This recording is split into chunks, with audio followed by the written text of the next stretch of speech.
Hey, Kelly, how you doing? Good. How are you? I'm so happy to have you here on this show. Welcome everybody to the Private Lounge. In the house is Kelly Quinn, actress, or should I say actor? Is that the appropriate term? I don't care. Yeah, I know. I mean, either one is fine. So we had you hang out with us. You had visited with us a while back, but we never did a proper interview. And so I wanted to touch base with you now that your career is at a whole other level and you've moved away from LA. And I'm just dying to ask you like 15 questions. You ready? Yeah, sure. Okay. I'm not even like, how are you doing? What's up? I'm like, we need to get these questions through, but okay. All right. All right. So you've been acting now for how long? Is it 10 years already? No. Well, that's a complicated question, right? Because if you count like what I was doing in my law enforcement career as a type of acting, then it's a lot longer. But well, you can't just bypass that. You got to tell people now that you were a cop. Right? Well, yeah, I did. I got to do some undercover stuff and stuff that's like a form of undercover, but not like the deep undercover, like, not like that. But it was a lot of acting because I had to blend in everywhere. Yeah. And you kind of had to come up with personas that fit your look or whatever that were believable to talk your way into places that you had no business being. So it was it was a form of acting, I argue. But I think official acting classes, I didn't start those until 2018. And that's when we met. We were in the same acting class together with Howard. So that was my first, and of course, right before the pandemic, I was like, perfect timing. It was right before the pandemic. And can I just say this? Have you seen that they're going to Paris or something? Yeah, or Italy, I think. Italy, right. I was like, yeah, sign me up if somebody will sponsor me. Me too. All of a sudden. Does somebody want to start a GoFundMe? Can you pay for my Italy retreat? Thanks. Wait, I was laughing because I was like, all of a sudden I'm back in the acting game. I'm like, I'm going with Howard Fine to Italy. Exactly. I was so excited. I was like, oh my gosh, I don't know how in the world I could make, and I don't think it's badly priced for what they're doing. I just am like, I don't have that money lying around. I would do it. If I had the money, I would totally do it. I would absolutely do it. And okay, so we're talking about Howard Fine, who I will still say is one of the best instructors, coaches, acting coaches in the country. But he also teaches in Australia. I mean, he teaches all over the place. And there are many Oscar winners, award winners that he has worked with. Not that that even matters. Seriously, because he doesn't name drop really, but no, he really not that much. He doesn't really name drop, but we know. And he's a brilliant teacher. And that's why you and I connected. Yeah. We were in the same class. Yeah. That's so weird. It feels like it was just yesterday, but then it also feels like it wasn't. It feels like it was a long time ago. Yeah, it is. I mean, it is weird. I do have some questions though about, everyone knows I have my issues with cops,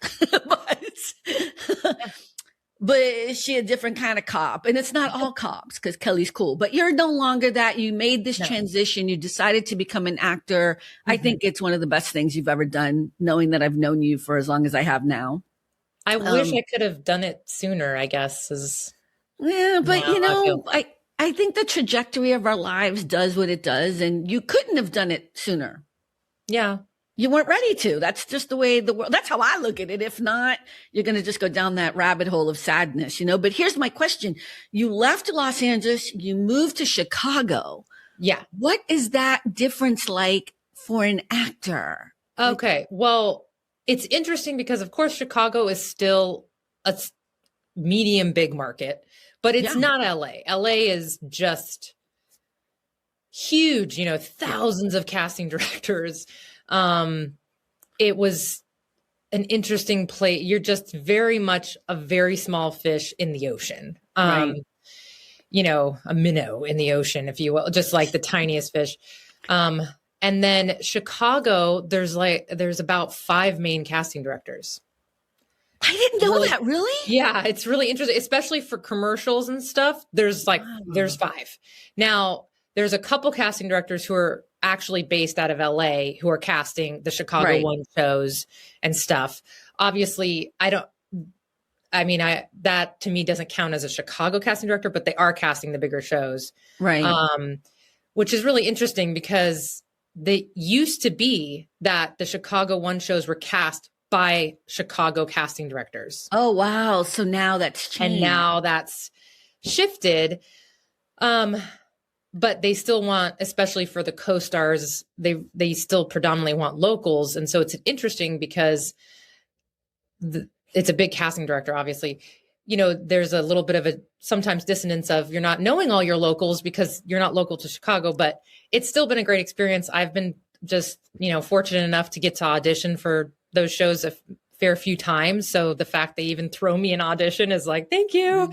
But do you like it? I mean, besides the family thing and the work thing and the family thing, just as an actor, do you like it better in Chicago as an actor who's up and coming, or would you rather be here if you could make your choice? Because I know you text me or something. We were texting and you were auditioning in Florida. Like you happen to be in Florida, right? Wasn't that you who was doing that? Oh, yeah. Well, yeah, I was auditioning, like a self-tape. I had self-tape auditions. Right. Yeah. But you're constantly, like, it doesn't matter where you are is what I'm saying. You're an actor. And it doesn't, I mean, there's differences of being in Chicago from LA. But what I'm saying is like, you get an audition, you were in Florida. You're like, I need to stop. I need to do my audition. I didn't stop in the middle of the day. We were at Disney World. So I just didn't, I went to sleep at midnight. And I literally was doing, because of course they want the bane of all actors' existence. They wanted a full body slate. And I'm at a Disney hotel in the freaking hallway with the elevator, I'm like, okay, this is the widest wall with the best lighting, to get this full body slate because you guys hate us. Just ask for a picture, man. Anyway, but I think I didn't feel like I really maybe got a foothold until I got here. And I think because it's a slightly smaller market, and agents were like, oh, you have decent reels. We can work with that. And so it just became initially just auditioning just for people. I think the big difference is the main casting directors here, they kind of want to get to know you first. And so nice. It's like, you might get all these auditions and then it sort of is crickets and you're going, okay, was that good? Was that bad? And then finally it starts, they're used to you. So then they start calling you back again and you're going, the first agent I was with, I said, it's been 6 months. Am I doing poorly? Should I take a class? How are these tapes looking to you? I just feel that I'm getting an audition, then I don't get a call back. And they said, look, they don't know you yet. And I'm going, coming from LA, I'm like, nobody knows you. What does that mean? Like, do I need to go down to the office and bring cookies? Like what? And they're like, no, don't do that. It's just, they're trying to see that you're consistent over time with your performances because it's a smaller market. It's sort of a building of trust. And I was like, oh. Yeah, okay. and it's also just there's an amount of actors here that is ridiculous. I mean, you go to an audition here, there's easily 50 people, and it's 50 people of that one day of the week they're going to be auditioning. Right. It's ridiculous. You know what I mean? So, and there's an interesting mix here too with people who are making indies. So, smaller and then bigger. Just so people know what indies are, independent films. So you have, which I've literally today after this, I'm going to film for a pilot for a local Chicago, which I'm really excited about. That would be a Chicago, local independent pilot, so it's like, oh, that's exciting. And so you have I think as an actor, I really love that there's that mix. I was fortunate enough to get to do a couple small shorts and indies with Pride Pierce, who's a director out in LA, which I still love. I just want to get back. Sometimes we talk on the phone like, hey, I just want to come back and do another film with you. But he really gave me my first role. So that does exist out in Cali. But I think here. Did you just call California Cali? Yeah. I've been in Chicago too long. I call Cali forever though. But here I think it's a little bit easier to find opportunities, and networking is easier. It's not quite as, I want to be careful with what I say, but it's easier in that the events are really people who want to make, it's like, yeah, let's make it. Let's figure it out. I'll say it because I'm in a different part of the industry. It's pretty fake out here. There's a lot of, I think people mean well, but it's also just part of the verbiage, right? Like, oh, let's meet for lunch. Definitely interested, blah, blah, blah. And then you call them, you reach out to them. They don't. So the networking thing isn't real out here. It feels. What I found out there is it was much more about, I'm going to throw at you all the things I've done.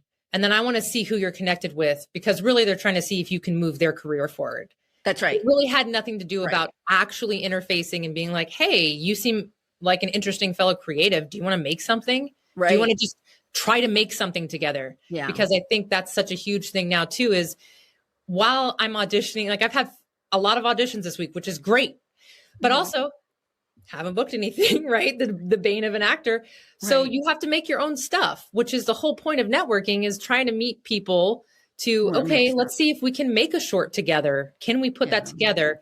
Something that we care about, that we're writing, and at least just get it out there into the ether. Obviously it's not going to be an Oscar winner, but you don't know. There's a lot of shorts that, they have that category. Maybe we can get it into some film festivals. And here it was immediate. The first networking thing I went to, which seemed small, and I'm doing this because I didn't realize the people that were there, because they were so just real and down to earth, and nobody was trying to be whatever. I immediately connected with the writer. He sent me 3 scripts, and then I've made 2 of them now. And one of them he's forwarding to some people because he was so excited about the product, which of course wasn't just me. There was another lead actor and a whole production crew involved that were awesome. And then I also got another audition for a film with and it was just sort of a immediate, and they just wanted to know about you. Like, who are you? Just to safeguard it a little bit, because I am going to defend Hollywood like you do. I know you love this town. It's also, there is a lot of people here, and everybody wants something from somebody. So it does, because knowing the people that I know, because people know I work or have worked for some, let's just say A-list people, A-list celebrities. The truth of the matter is at those other levels, even that midsection level, those things actually do happen, right? People are creating. And I just think it's a hard business. I think what I love about you is that you were like, you know what, I'm not going to let this defeat me.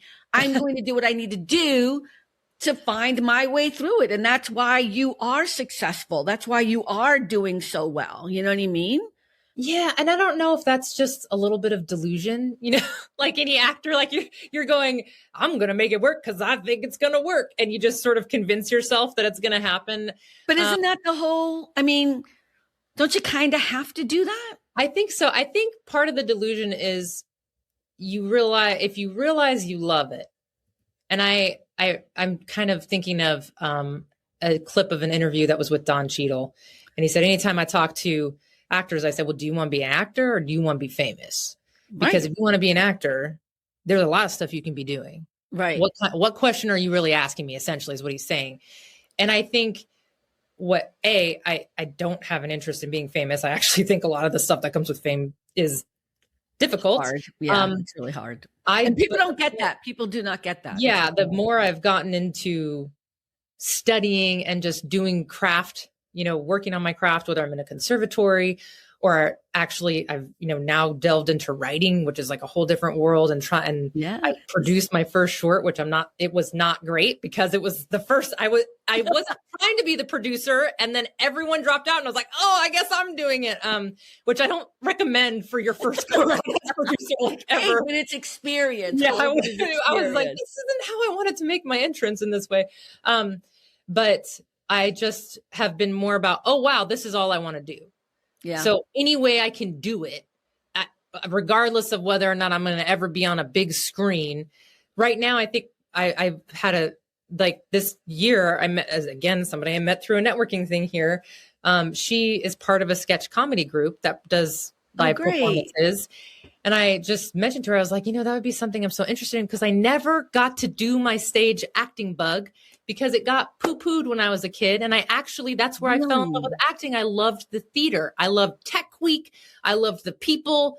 Right. I loved the rehearsals and all that stuff. And I just never got to get into that part, which is where most people start. I think theater is like, this is my thing. As much as I love Howard Fine and I love a lot of people I've worked with as far as coaches, at the end of the day, I always tell people, I don't care how many acting classes you take. If you don't get on stage in theater and do something, it doesn't matter. Community theater, whatever, you're never going to know what that feels like. You got to do it. You got to do the work. At some point, you have to stop studying it and you have to do the work. Right. And that's what you're doing. Yeah. So I just mentioned to her, I was like, that's so cool. And she was like, oh, you could be a part of this group. We just got to see a sample of your writing and then we can audition you. And I was like, what?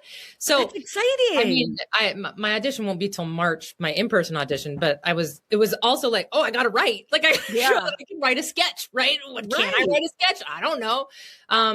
Yes, you can. People take classes for that stuff. So anyway, I'm excited about that because I think it will be so fun. And it's obviously, this is small beans, right? This is going to be in a small venue. We're not talking about second. Okay, so I'm going to step in now because you're doing what you always do. Stop it. Stop belittling it. Stop it. Small venue. It's not going to matter. Stop. And it'll matter to me because it'll be so exciting to be with this group of people on stage in a totally different format of acting. I know, but isn't this what we need to? Because again, we want to inspire other young actors, other people, right? This is what we do. This is how we do it. I mean, so what would you say is the myth about the acting world that maybe somebody who is up and coming may not realize? That it's glamorous. Yeah. It's like the most unglamorous thing. I think because people are seeing award shows. I'm like, if you've been in the nitty gritty in a scene, the last thing that's going on is glamorous. And I've got to work background on a couple big sets, right? Like Dark Matter, you know, it's not glamorous in any way. Like you are in an environment that was not ideal. Right. These people are doing these takes over and over again. And these are outstanding actors. I think that's the thing about film acting I can't stand. I mean, it's hard. Which is sort of goes to what Don Cheadle is saying. Do you love acting? Or do you just think you want to be cool? Because it's not about that. It's about you're trying to discover, almost like you're trying to find, which might not make sense. You're trying to discover new parts of yourself and allow it to come up somehow. Right. Which is terrifying. And some people see it as a high. For me, the vulnerability can be scary, but you're sort of trying to chase that in the flavor of whatever the character is. And to do that, you have to be just completely open to what's going to happen. You can't. So why do you like that so much? I think because I spent so much of my first part of my life pushing everything down and not integrating my emotions. Yeah. It's like just going, I'm just going to ignore everything. So now it's almost, I mean, I do think I went to therapy first and I'm still go to therapy. Like you should be in therapy if you're an actor for sure. Which has been helpful. And also just allowing me to not be afraid of having emotions, as weird as that sounds, trying to help my nervous system heal. But it's almost like, oh, wow, this is a much fuller way of living life. Not trying to suppress things all the times or allowing something to move through you and realize that's what it's supposed to do. It's supposed to come up and then it's gone. It's not supposed to be just sort of, although depending on the character you're playing, you might be playing a character that's kind of. Right. But that's still you investigating the feelings and the background and the information of that character in order to do that. So you're still actually working on that part of it. I think the thing that people get confused about when it comes to fame, because I don't necessarily think that's a bad thing. I mean, people want to be famous. That's fine. But you can do that anywhere. You can do that on social media. You can do that on a social media influencer. Way easier, in my opinion. Not that that's easy, but what I'm saying is if you enjoy making videos and things, that is right. not going to be quite as torturous as what I think Trying to some be an forms of actor. acting But are. here's what I was going to say is I know a lot of people who were nobody, whatever, they were just starting out, and then they became who they are. And I tell you, the fame part is the part they hate the most. Yeah. It kills them every day. You know what I mean? It is the most bothersome. And it's, you would think like, wait, what do you mean? And of course, if we mentioned who they are, because I know you know some of them, like you would think, oh no, they love it. No, they don't. They are acting when they are in front of that camera, whether it's an interview but it tortures them. And I'm not saying everyone has some big issue with fame. I'm just saying it's not what you think it is. And if you want to be an actor, you're completely right, Kelly. It is it's an art. It's a skill. It's all of these things, you know, it's and to finding me, yourself. And it's some of the most exciting times I've had have always been with another actor in a scene where there's, even if it's in class where you're going, oh, this is a really, like, there's some like third level of your brain is going, this is really interesting connection we're having. And it's always sort of a back and forth where I've only had a couple times where I felt like I had very good chemistry with somebody. It was not a romantic thing at all. It was just whoa, we're like on the same FM channel in this scene. And it was such a cool feeling. And I feel like, to me, sometimes like almost that's what I'm chasing. If I'm in a scene with somebody, it's just trying to get to how are we connecting in this?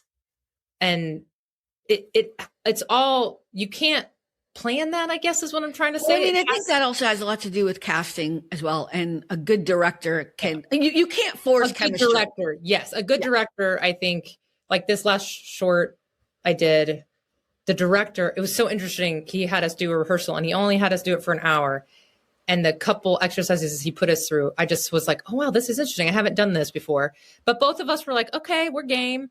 And he was a younger director, comparatively to us. But we were both like, we're going to respect what you're telling us. And it was so interesting. And he got us probably just to right where we were getting somewhere. And he was like, all right, we're done. Because I don't want you guys to have your best moments in rehearsal.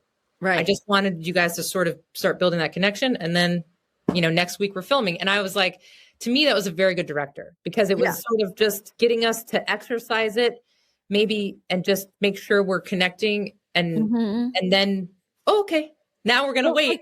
I think that's what people don't understand is, and they forget, the film, television, theater is a collaborative art form. So we may cast Kelly in something and then, cast Brad or whoever. And a good casting director can tell chemistry, you know what I mean? Kind of, but sometimes it doesn't work, even if you initially think it is. And then the director has to come in and do something like what you're just talking about. And I think, to me, that's the fascinating part. And then all the other stuff that's happening around, the lighting, the makeup, there's just so much happening, even when it is a small film or an independent film or stage or whatever it is, that's so fascinating. What's the hardest part of the industry that nobody prepares you for? I think it gets talked about a lot, actually, but I think the reality of it, people don't take seriously until they're sort of experiencing it, is you need to have a life outside of acting. You need to be able to understand that just because you don't book the role or you don't get the call back, you have to have the ability to let it go and not marinate on it and go, oh my gosh, they hate me. Because the more success I've had has always come when I made a choice and I was just like, you know what, this is my version of it. Like, I am not going to try to keep fitting into, when you are in the, okay, this is the product you want. Okay, I'm going to try to do this product. And it's not even that necessarily that comes across. It just comes across stale because it's like, here's the version. And it's not, even when I watch some of those self-tapes, I'm like, I get it. Here was a generic example of this character, but it wasn't personal. When I decided to go, you know what? There's been a couple where I didn't even read the character breakdown. I'm not recommending this, by the way, but I didn't. I just thought, I read the script and was like, oh, I'm doing it this way because this is the way for me that it will work. Right. I know that I'm strong in this. This is my take on this script and I'm going to do it. And I did it. And then I ended up reading the character and I submitted it like it was out. Right. And then I read the character breakdown. I was like, oh my gosh, I did exactly what they asked for, but I didn't even look at it ahead of time. Right. And that was just me making a choice of I'm going to do it this way because this is where it hits me. When I'm reading it, it's hitting me here. This is what I'm going to lean into and I'm not going to think about it too much. And then I'm not going to worry about it. Because it will eat you alive. Every day you'll just go, I didn't get a call back. I didn't book that role. I really wanted that role. And especially it does hurt your feelings though. I mean, it does. Oh, of course. Well, and sometimes what I think also nobody talks about, and I've had this experience too with casting directors, it's not always the best actor that books. It's never the best actor that books. Sometimes, and most of the time, it has to do with all these other factors that are completely unrelated to the actual performance. I'll give you an example of how I know that's exactly true. Because when I worked at a company where we cast a lot of commercials, even in that, because there's a story, if it's a good director or whatever, like if they're trying to sell something and they want it to be to a certain community, like let's say they want to make sure that they get the Latin flavor or whatever, you, Kelly, could be the best actress on the planet. They're not going to cast you because you don't look like Jennifer Lopez or whatever. You know what I mean? Like it doesn't matter if you come in with the accent and everything, but I mean, that's an extreme example, but that's just to give people a little bit of a breakdown. But yeah, you're absolutely right. It's not always the best actor. Yeah. So I think those two things, dealing with rejection, but to me, it's not even rejection. It's just, oh, we needed a different flavor. If you think about it like cereals, we needed Frosted Flakes and you were Cheerios. Right. Are we going to argue about which cereal is better? It depends, right? It depends on what you like. So I remember doing like a great audition and thinking they are so calling me back. I know. I remember leaving the studio and I think I was in Burbank and I was like, I know I am getting a call. Nothing. Cricket. Yep. And then I remember going in and doing like the worst. I was like, oh my God, I was horrible. And getting a call back and being like, yeah, I've had that. And I've even had my agent be like, this is amazing. Which my agent here, or I have two agents here, but one of them, she does not give praise lightly. So normally she'll just say submitted. And so if she gives you this was great, it's like, because she just doesn't normally say that. And she's like, this was amazing. And then nothing. And I was like, okay, just like you said, I was like, oh, I got that. I'm for sure getting a call back. Nope.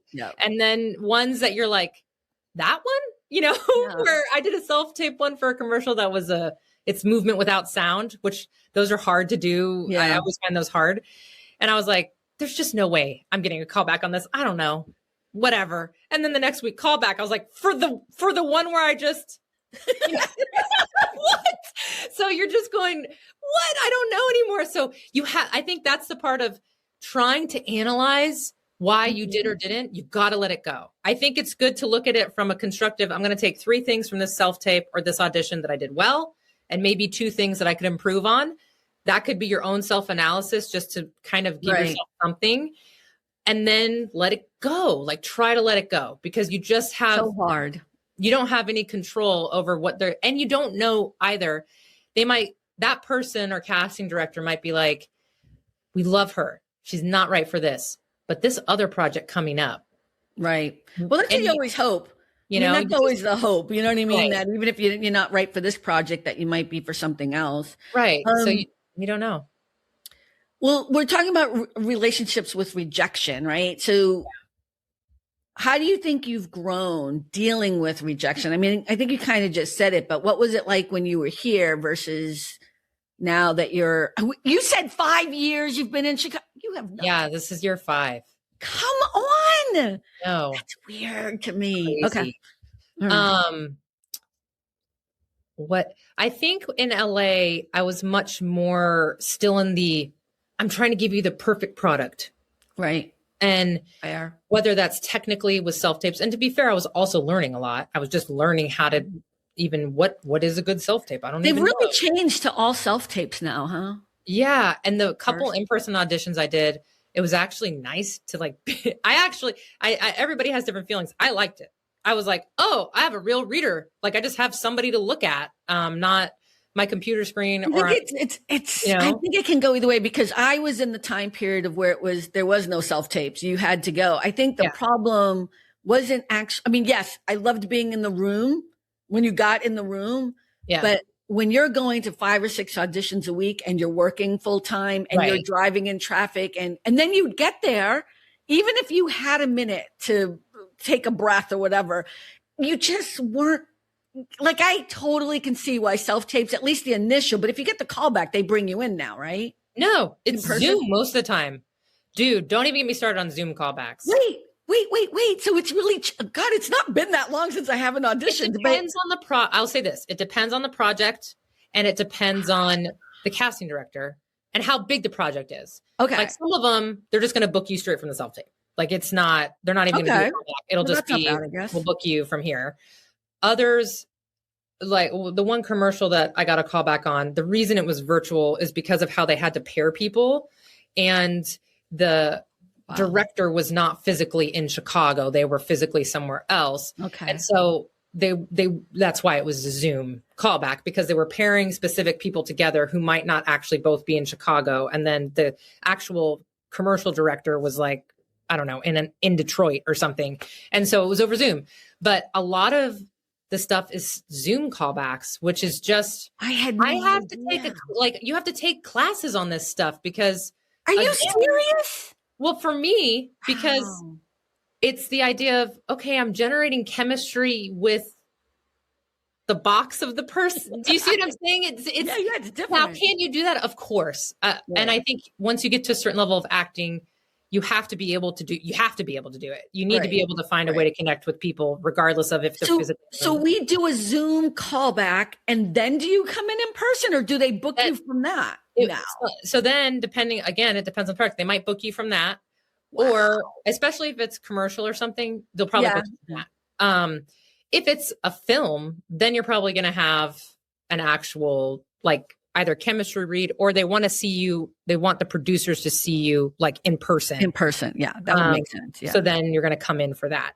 But they're kind of, and producers would still be on the Zoom callback too, but it would be like, let's see now what happens in the room. How, because again, some people might perform very well over Zoom and then get in the room. And my anxiety as you're saying this is like, this is why I'm so glad I've stepped away. Like I love acting, I love performing, but I'm going to just create my own stuff because it's so much work and you still haven't booked the job yet. Correct. And you could get all to that level and get like pinned, check availed, everything. Right. And then they're like, oh, you know what? We're going to go with so-and-so who's. Okay. You have to explain to people what that means. People don't know what avail means. So like check avail, is just them checking your availability, which is a good sign. It means they really probably want to book you and they want to double check that you're actually available. Available for the film dates that they're shooting and blah, blah, blah. And then pinned is like, you're one of the top three choices. Yeah.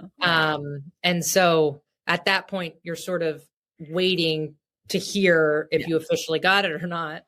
But you can get to that. And then they're like, no. And there's still we're going to cast the producer's friend's daughter. That still happens where you're going, oh, the one who didn't have to audition for anything. Right. Cool. Yeah. But that's, I'm not saying that happens all the time, but I'm just saying you can get through all those hurdles and still not be cast. And and the other part of it, I think that is so hard is you just don't there is no feedback of.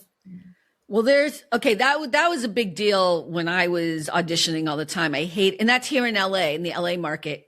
No feedback whatsoever just doesn't help you at all because you don't know what you could have done. Right. If there was anything. I've still asked my Chicago director agent on a couple of things that were like for feature films or it was for a lead. And I asked her, I said, can you ask for feedback or how do you feel? Do you think that would look bad? I'm just curious. And she's like, we're going to just let it. And I'm like, okay. So I take her, obviously I'm not going to go and reach out to them on my own. So that's always sort of, I think for me, as somebody coming from like an intensive athletic, background, just in law enforcement, there was lots of training where you're getting feedback and you can perfect certain things. Right. I want the feedback to get better. It's not to I think everybody wants feedback for different reasons. I don't want feedback because I need somebody to tell me I did a great job. I want feedback so I can improve. Right. So the perfectionist. Can I tell you what is worse than not getting feedback? Okay, worse. Getting told you suck. What? Getting told you suck? That would be no, because no one will really do that. I mean, I hope not. But no. Booking the job, and I booked a big movie. It's on my IMDb. I'm not gonna. I booked a huge job. Did went and filmed it or whatever, and then you get cut from the movie. Right. And that all the time. Me. And you can ask whatever questions you want. And I remember, at the time I booked that on my own. I didn't even have an agent, big time movie. And it was a different time period, but it was so odd. And the only feedback I got from the producer was it was a editing timing thing. We didn't need it and I was like, and now that I do all this editing for this show and it's not the same, but now I understand it in a different way. Like there are just sometimes I cut things out that don't need to be there. It's not because it's not important. It's just you only have so much time. So that will always be. I would rather get rejected at the beginning of the process than actually film and get cut out. So I'm just especially if you're having like a watch party with friends or whatever, and it's like, oh, actually, I'm not on it anymore. So you never do that either. You learn that lesson really quick. Like you never tell people that you are going to be in a show right there, and it's not there anymore. Yeah, I've never done. Thank God, I never told people. Like I waited. I knew that because someone told me that right at the beginning. Don't ever, ever, ever tell people you're in a movie or in a TV show unless you absolutely unless you're the main character. Like, you're not getting cut. Yeah, exactly. You're the lead actor. Don't, because you could get cut if you're just a guest starring role or whatever, So, but okay. What is the best piece of feedback you've ever gotten? Or maybe what's the worst?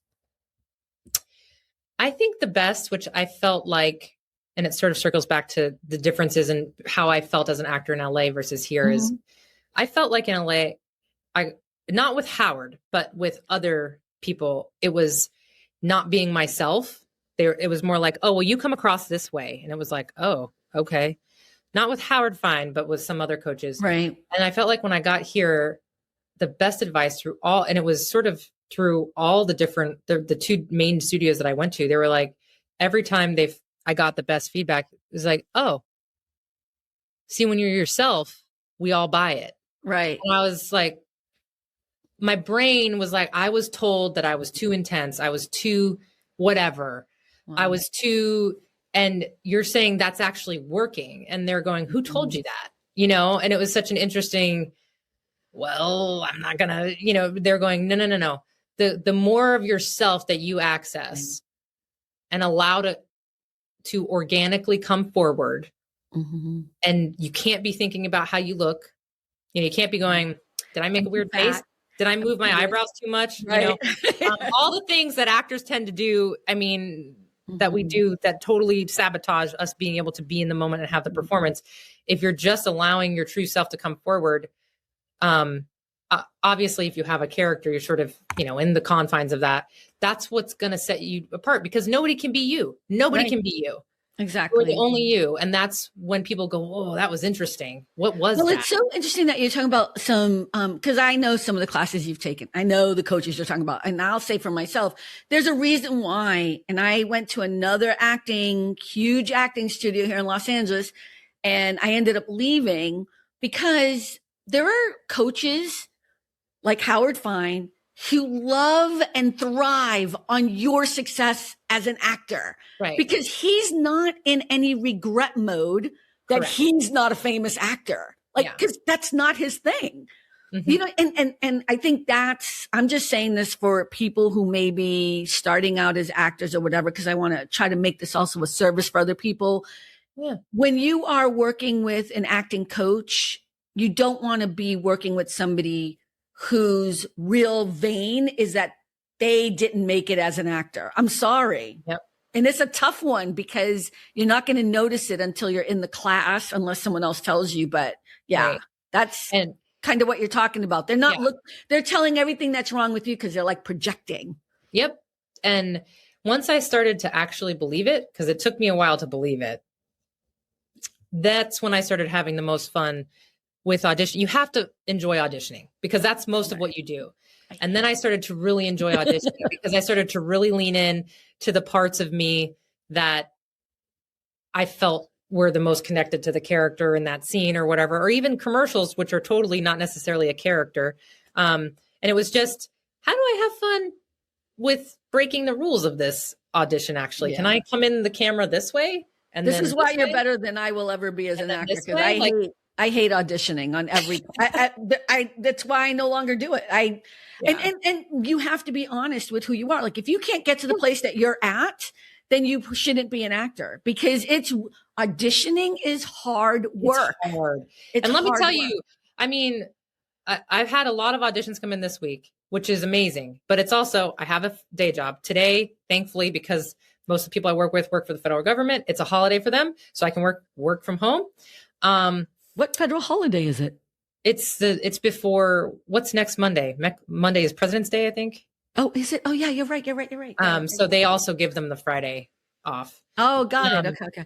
I was so confused. I'm like, am I supposed to be at work? Okay. I was confused. Yeah. And then I have 3 kids that are young.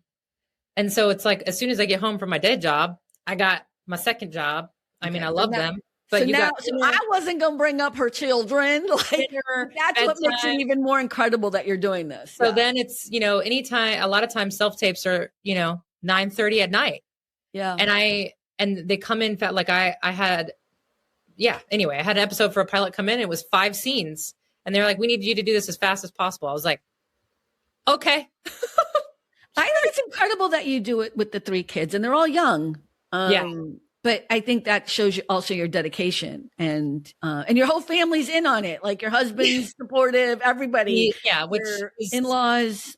Much better than a lot of people have. I have a lot of support who are cheering me on. My husband's amazing with it. He's the one that told me he's the one. I mean, if I ever win an award ever, it will be the first thing out of my mouth. Like, remember when after thanking Carmen. Remember when you told me, what do you want to do? And I said, I want to take acting classes. And here we are, because he sees all the work. He sees all the no's and he's just like, I don't get it. I'm like, honey, you got to let go. I was like, you got to let it go for me. Cause he's hurting for you. Yeah, I love it. So, it's also, you have to know that maybe some of your close people won't understand. There's always going to be people in your family or maybe your close circle of friends who are like, well, what's the point? And I think that's sort of the difference between, do you really want to act and do you want to be famous? If you really love acting, I don't know that you can not do it. I feel like you're just going to find a way to do it regardless of what it looks like. It's true. Which I sort of argue I even did in my career. Like I still did it somehow. And then after I retired, I was like, oh, I'll take actual acting classes. And I don't know, I'll be 90 and still like, let's do a sketch comedy group. Like, I don't know that I'll be able to like kick it, I love that. I love it. What would be kind of just your advice for anyone that's up and coming?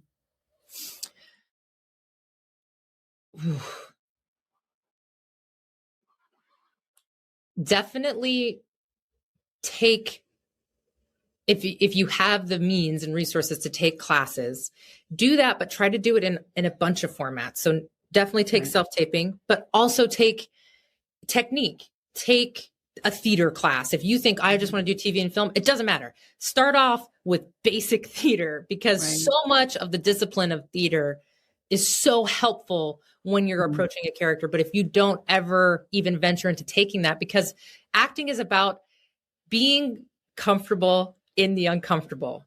Look at how much I love you right now. Wow. Like the more you can get used to, I might not know what to do.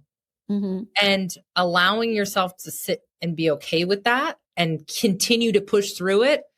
For acting, that's kind of the weird sweet spot in a scene is you're allowing it to surprise you, even though you've memorized the words and everything. It's still coming up in a way that you weren't expecting. And you're like, wow, that made a hard left. And I wasn't expecting that left to happen. Right. And that's where a director, if he's like, yeah, you guys both went off the edge, so we're going to do it again and bring you both back in.